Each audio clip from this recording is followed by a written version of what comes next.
দশমহাবিদ্যার মধ্যে নবম বিদ্যা হলেন দেবী মাতঙ্গী। তন্ত্রশাস্ত্রে তাকে জ্ঞান, বাকশক্তি ও অন্তর্জ্ঞানের দেবী বলা হয়। অনেকেই তাকে তান্ত্রিক সরস্বতী হিসাবেও অভিহিত করেন। কিন্তু মা মাতঙ্গীর রূপ, ভাবনা ও শক্তি অত্যন্ত রহস্যময় এবং গভীর। পুরাণ ও তন্ত্রমতে যখন দেবতারা জ্ঞান ও বাকশক্তির এক গোপন ও তান্ত্রিক রূপের সন্ধান করছিলেন, তখন সেই মহাশক্তি প্রকাশিতা হন মা মাতঙ্গী রূপে। তিনিই সেই শক্তি যিনি মানুষের অন্তরের অজ্ঞতা দূর করে সত্য জ্ঞানের দ্বার উন্মুক্ত করেন। মা মাতঙ্গীর রূপ অত্যন্ত আকর্ষণীয় ও ভাবগম্ভীর। সাধারণত তাকে সবুজ বা শ্যামবর্ণা দেবী হিসাবে কল্পনা করা হয়।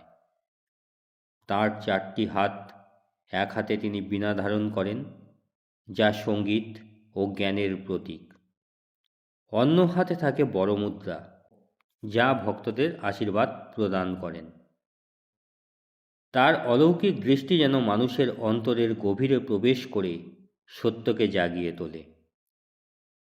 তন্ত্রশাস্ত্রে বলা হয়, মা মাতঙ্গী সেই শক্তি যিনি মানুষের বাকশক্তিকে শুদ্ধ ও শক্তিশালী করে তোলেন।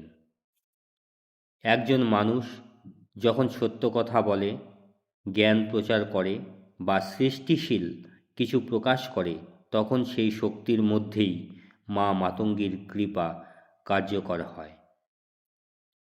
মা মাতঙ্গীর আরেকটি গভীর তান্ত্রিক দিক রয়েছে। তিনি সমাজের সকল সীমাবদ্ধতার ঊর্ধ্বে অবস্থান করেন।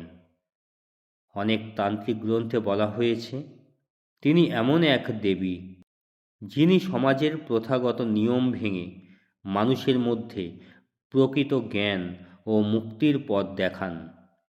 তাই তাকে কখনো উচ্ছিষ্ট মাতঙ্গী নামেও অভিহিত করা হয়।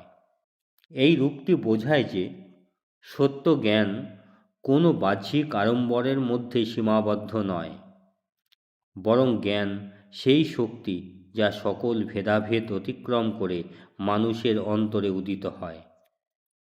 যে ভক্ত নিষ্ঠা ও ভক্তি ভরে মা মাতঙ্গীর উপাসনা করেন, তার বাকশক্তি উন্নত হয়, শিল্প প্রতিভা বৃদ্ধি পায় এবং অন্তরের জড়তা দূর হয়। সঙ্গীত, সাহিত্য, শিক্ষা এবং সৃজনশীলতার সঙ্গে যুক্ত ব্যক্তিদের জন্য মা মাতঙ্গীর কৃপা বিশেষভাবে কল্যাণকর বলে মনে করা হয়। তন্ত্রমতে মা মাতঙ্গী সাধনা মানুষের মনকে গভীরভাবে পরিশুদ্ধ করে এবং তাকে সত্য জ্ঞানের পথে পরিচালিত করে। তাই দশমহাবিদ্যার এই নবম রূপ আমাদের শেখায়, প্রকৃত জ্ঞান কখনো বাহ্যিক সীমাবদ্ধতার মধ্যে আবদ্ধ নয়। জ্ঞান হলো সেই আলো যা মানুষের অন্তরের অন্ধকার দূর করে তাকে সত্যের পথে নিয়ে যায়। আর সেই আলোর এক রহস্যময় প্রকাশ হলেন মা মাতঙ্গী।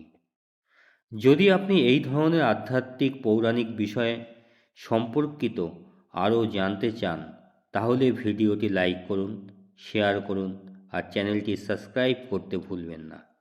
নমস্কার। জয় মা মাতঙ্গী।